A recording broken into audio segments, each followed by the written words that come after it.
Elisha and the Syrian army. Once there was a great prophet named Elisha, who lived long ago in the land of Israel. He taught the people to worship God and to obey God's laws. In his house in Dothan, Elisha often knelt to talk to the Lord and listened to his word. There he prayed that the Israelites might be protected from their fierce enemies, the Syrians. For many years Ben-Hadad, the cruel king of Syria, had been at war with the people of Israel.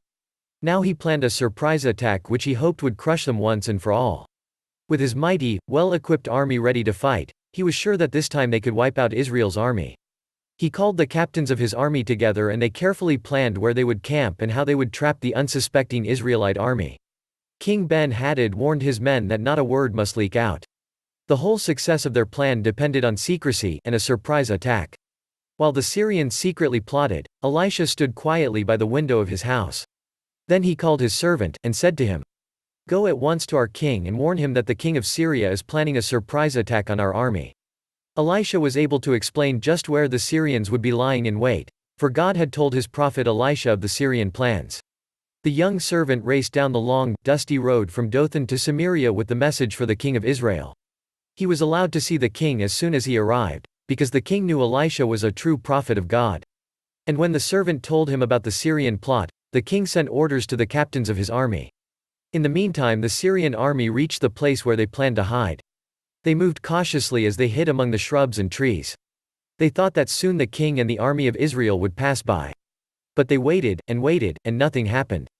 At last the captain of the Syrian army sent a messenger back to Ben-Hadad to tell him they had waited for hours without seeing a sign of the Israelite army. "How strange," Ben-Hadad muttered. So he made new plans, making sure to keep them secret. Again the Syrian armies hid and waited, while their scouts kept a watch on the road, but there was no cloud of dust raised by approaching horses and chariots. The king was furious when their plans failed again and again. "There is a traitor in the camp. Which of you is giving our secrets to Israel?" The captains cowered in fear, but then one of the soldiers remembered about Elisha and his power to work miracles. "There is a prophet in Israel named Elisha. Nothing is hid from him.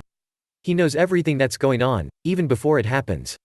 Ben-Hadad had heard of Elisha and the God he served. He thought that if only he could take Elisha prisoner, the prophet would be powerless, and they could carry out their plans. So he sent spies into the land of Samaria. If he is the old man who knew all their secrets and told them to the king of Israel, Ben-Hadad won't need an army to take him prisoner. But Ben-Hadad ordered his soldiers with chariots and horses to move under the cover of darkness and capture Elisha. Early the next morning the young servant went to the window to open the shutters and he stared in wonder at the sight that greeted his eyes. The army surrounded the city. The morning sun shone on an array of shields and spears. There were chariots and horses as far as he could see. It was the enemy, the Syrian army. Could it be that this time Elisha hadn't known they were coming? "Master, what can we do?" the young man cried. There wasn't a way to escape. The Syrians had every road and gate blocked. But Elisha didn't look worried. He said, "Fear not. God that is with us is more than they have with them." The servant stared at him. What was Elisha talking about? They were just two defenseless men against a whole army. Then Elisha said, "They have human power, but we have the Lord our God." Then Elisha prayed that God would open his servant's eyes. "Go and look out of the window again." The young man looked out the window once again. The enemy was still there, but now he saw horses and chariots of fire standing ready to defend Elisha. Then, fearlessly, Elisha walked into the midst of the whole Syrian army. "Smite them with blindness," he prayed. Suddenly a terrifying darkness fell upon the soldiers. They didn't know where they were because they could not see. Men shouted in fear and bewilderment, breaking their ranks in panic. "You are going the wrong way," Elisha told them. "Follow me." He led them into the city of Samaria and prayed that their sight be restored. The Syrians looked around in fear and terror. They were surrounded by the spears of the Israelite army. Excited, King Joram sent for Elisha.